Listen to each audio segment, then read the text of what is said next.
Hello everyone, good morning पिला माने।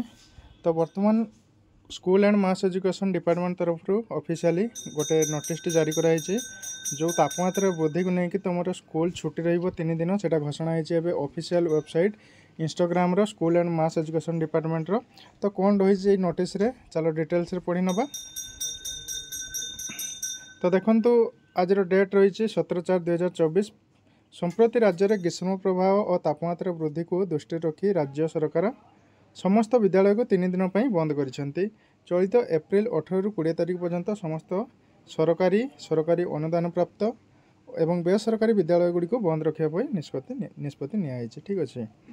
तो जस्ट रिसेंट ये नोटिस आसिक पहुँचला, तो भाविले तुम मान सहित सेयार करदेवी। आशा करी वीडियो निश्चित भाव हेल्पफुल हो।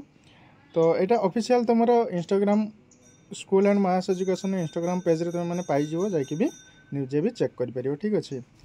तो रोचे एगेन समस्त को लगुच भिडियो समस्त को हेल्पफुल हो। तो थैंक यू सो मच। जय जगन्नाथ।